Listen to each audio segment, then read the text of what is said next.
Sandamakmak na basura sa outer space. Parami ng parami. Ito ba ay ikakapahamak natin? May posibilidad ba na malaglag ang mga ito sa Earth? Tara, pag-usapan natin yan!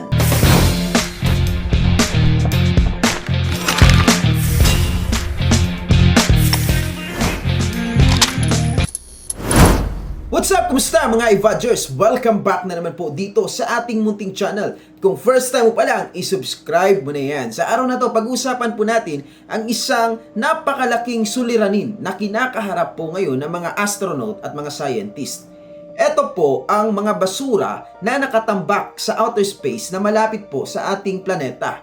Umiikot na po sa orbit ng Earth yung napakaraming basura mga Evadgers. Ang malaking katanungan, paano nagkaroon ng mga basura doon?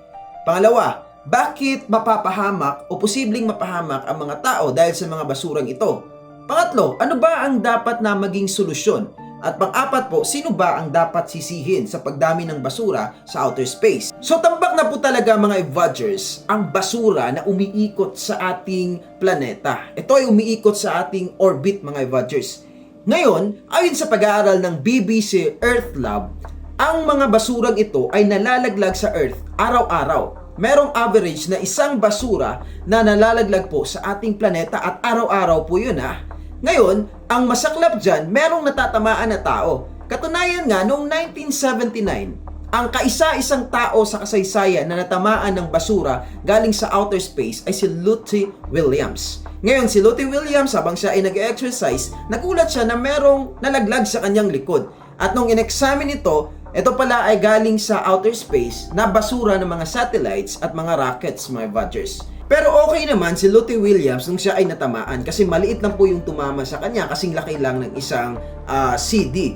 Pero mga Evadgers, meron pang mas malala doon na nalaglag. Buti na lang, walang natamaang tao. Ito ang pagkalaglag ng Skylab satellite noong 1979. Tumama po ito sa isang lugar sa Australia. Nagalit ang mga Australia noon dahil sa insidente ngayon at pinagbabayad nila ang NASA ng $400 pero hindi po nagbayad ang NASA. Sobrang laki po noon mga Evadgers kasing laki yon ng buong satellite. Imagine kung nalaglagan ang tao noon ay siguradong dedo. Pero hindi pa po ito yung mas malala. Meron pang nangyari noong 1978 kung saan nalaglag ang isang buong satellite ng Soviet Union. Pero ang twist dito, meron itong dalang radioactive waste at talagang delikado po yun mga Evadgers. Kasi yung ginawa ng Soviet Union ay isang experiment.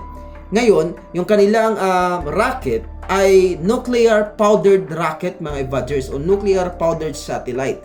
So, nung pumalya yung kanilang satellite, bumagsak sa Earth at meron pa itong daladalang radioactive waste na kung talagang yun ay tumama sa mga tao, ay mataas at long term po ang posibilidad ng masamang epekto nito. So mga Evadgers, tambak na po talaga ang outer space ng mga basura kasi mula pa lang noong 1950 magpa hanggang ngayon ay nagpapalipad na tayo ng rockets sa kalawakan. Tapos yung mga naiiwan ng mga rockets ay nandun lang, ikot-ikot lang po sa ating orbit kasi wala namang ibang pupuntahan yun. So ngayon, ang nangyayari kapag merong collision o pagbangga ng dalawang bagay, nagkakaroon ng pwersa na tumutulak para ang isang basura doon ay mapapadpad dito sa Earth. Kaya yung iba ay nahuhulog po dito dahil sa banggaan. So mga Evadgers, nakikita po natin na ang pinaka-main reason kung bakit sobrang dami ng basura sa outer space ay dahil sa mga rockets. Pero minsan mo na bang natanong sa iyong sarili kung paano nagsimula ang mga rockets at paano ito naimbento? Actually po, yung konsepto ng mga rockets ay nagsimula pa noong 1100s kung saan natagpuan sa isang libro na galing po sa China at sinulat ng mga Chinese ang ideya ng rockets. Pero para sa mga Chinese, yung mga rockets na ginawa nila ay para po sa digmaan.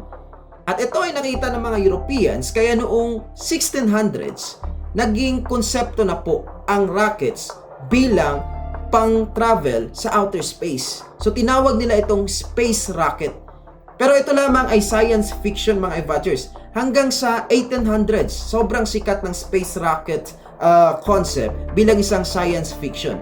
Kumbaga, trending ito mga Evadgers, tulad ng paghanga natin sa mga time travel ngayon, dimension to dimension travel. So ganun po ang kanilang katang-isip at imagination patungkol sa pag-travel sa outer space. Sobrang trending po nito. Katunayan nga, meron pang sumikat na isang libro noong 1800s na science fiction na pinamagatang Journey Through Space.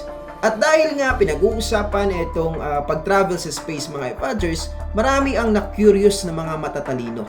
Paano nga ba tayo makapag-travel sa outer space? Kaya kinumpute po ng isang Russian mathematician na pinangalan ng Konstantin Tsiolkovsky ang isang mathematical equation para makapag-travel ang tao sa outer space gamit ang space rockets.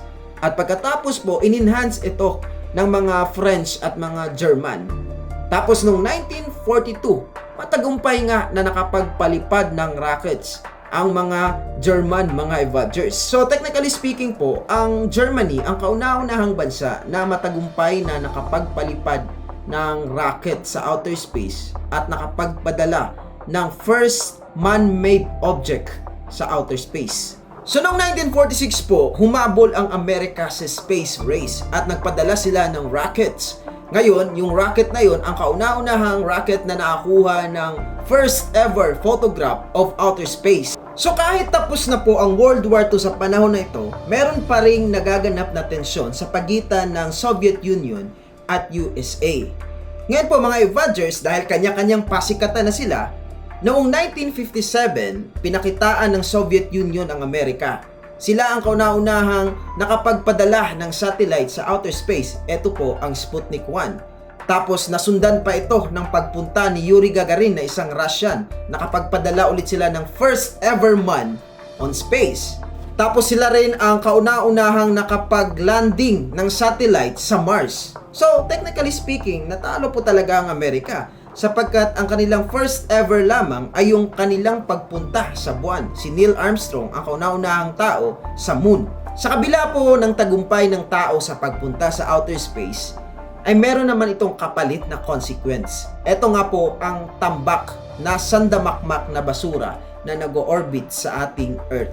Pero alam nyo ba mga Evadgers na itong konsepto ng pagpunta ng tao sa outer space ay naisip na noong 400 BC. Imagine na, hindi pa na-imbento ang sasakyan, ang electricity, pero ang mga tao ay meron ng konsepto at meron ng machine na na-imbento para sa outer space exploration.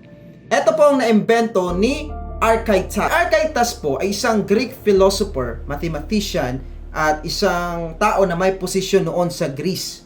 Ngayon, ito po ang kanyang ginawa. Gumawa siya ng isang flying pigeon. At talagang lumipad po ito mga Evadgers sa himpapawid ha. Ngayon, etong flying pigeon na ito ay ginamitan niya ng steam engine. So, ang ginawa niya, nagpakulo siya ng tubig, tapos yung steam nung pinakuluang tubig ay pumasok dito sa loob ng kanyang flying pigeon. So ang ginawa niya po, kinuha niya yung pressure ng kumukulong tubig papunta doon sa kanyang flying pigeon at gumamit siya ng mechanism nito mga Evadgers. So ngayon kung nakapasok na yung pressure doon sa kanyang flying pigeon, yung pressure na yun ang magsisilbing puwersa para makalipad yung flying pigeon na yun, mga Evadgers. Tapos after 100 years po, itong ideyang ito ay ginawa rin ni Hero of Alexandria. Sobrang galing po ng taong ito. Katunayan nga na pagkamalan pa siyang time traveler ng mga scientist ngayon. Kasi po, ang dami niyang ginawang invention na sobrang advanced sa kanilang panahon. Katunayan nga, itong si Hero of Alexandria nakagawa pa po ng isang program robot. So, ginawa po ni Hero of Alexandria, ito po. Kung makikita nyo, merong kumukulong tubig dyan. Tapos, merong parang letter L na tubo. Ang ginagawa po niyan, ina-absorb po niyan yung pressure na galing po sa kumukulong tubig. Tapos, umiikot po yung tubo na yan. Actually, yung ideya na yan, yun po yung ginagamit na ideya ngayon sa pagpapalipad ng eroplano. So, imagine mga Evadgers, kung na-imbento na sa kanilang panahon, yung mga rockets at satellites, di sobrang dami na ng basura sa outer space. At hindi ko alam kung ano ang mangyayari sa atin kung sakaling na-imbento na nila noong panahon pa. Pero mga Evadgers, kung tayo ay magta-travel papunta sa outer space ngayon, 11.5 kilometers away from the surface of the Earth, makikita po natin yung mga eroplanong lumilipad. Mga 8,000 to 20,000 yan sila. Tapos kung tayo ay aangat ng konti, mga 400 kilometers to 500 kilometers, makikita po natin doon yung malaking International Space Station na kasing laki po ng isang football field. At kung tayo ay tataas pa mga 35,000 kilometers away from the surface of the Earth, makikita po natin doon yung mga satellites at mga basurang nagliliparan. So, yung satellites po doon ay 5,000 lahat. Umiikot po yan sa orbit ng Earth. Pero yung 3,000 sa mga yun ay mga sira na. At yung 2,000 po na natira ay mga functioning. Ayon po sa Statista.com, ang USA ang may pinakamaraming satellites sa outer space. Umabot po ng 1,308. Tapos sinundan po ng China na mayroong 356. At ayon sa kanilang chart, mayroong 1,400 plus na commercial satellites. Ito po siguro yung ginagamit natin ng mga smart, globe, at kung ano pa man. Tapos yung 300 plus doon ay for military purposes. So 5,000 po yung mga umiikot na satellites sa Earth. Pero kung pagsasamahin lahat, yung mga basura doon, 20,000 po lahat ng yun, kasama yung satellites. Ngayon, ang 20,000 na ito ng mga bagay na umiikot sa ating orbit ay binabantayan po ng US Space Surveillance Network. So binabantayan nila yung mga direction nitong mga basura na ito. Kasi yung iba sa kanila biglang nag-change direction at natatakot ang USA na baka ito ay tatama sa ISS or International Space Station o baka yung iba sa kanila ay bigla na lang mahulog papunta sa Earth. Ngayon, sine-check nilang mabuti kasi kung sakaling merong tatama kahit maliit lang doon sa International Space Station, ito ay posibleng maging dahilan para sumabog yung ISS. Para naman dito sa mga nakatira sa Earth, sa atin po, posible pong maging threat ito. Bakit po mga Evadgers? Kasi nga, itong mga basurang ito na umiikot sa ating orbit, nalalaglag po sila. Pero yung iba sa kanila, hindi nakaka-survive sa ating Earth's atmosphere. Kasi natutunaw po, kaya marami sa kanila ay natutunaw at nawawala na lang dito. Kaya kung may nakikita po tayong parang falling star, akala po natin yun ay talagang star. Yung iba doon ay mga basura galing sa outer space. So, natutunaw kasi at nalalaga sila. Pero yung mga malalaking konti, nakaka-survive po sa pressure ng ating Earth's atmosphere. Kaya nalalaglag sila sa Earth. Tapos yung iba sa atin ay natamaan. Sabi ko nga, merong isang tao na natamaan. Kaya ilag-ilag po tayo, huwag tayong magkumpiyansa. Ang malaking katanungan dyan, ano ba yung chance o probability na matamaan ang taong nakatira sa Earth na mga basura galing sa outer space? Well, compute natin, kailangan ko ng utak ni Albert Einstein. Ayan, napasok na siya. Okay, so ang sagot ay 1 over 3,200. Yan yung probability na matamaan ang isang tao sa Earth ng basura galing sa outer space. Pero, ang probability na ikaw mismo o ako mismo ang matamaan ay, ayun, 1 over trillion. Medyo mababa mga Evadgers. Kung ikaw ay nag-aaral ng probability, mga high school dyan, alam nyo to. Mababa masyado.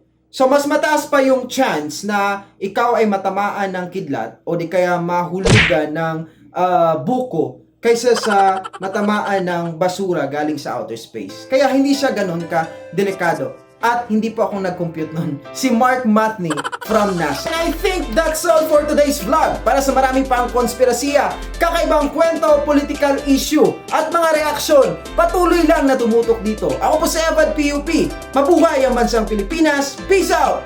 Boom! Woo! Woo!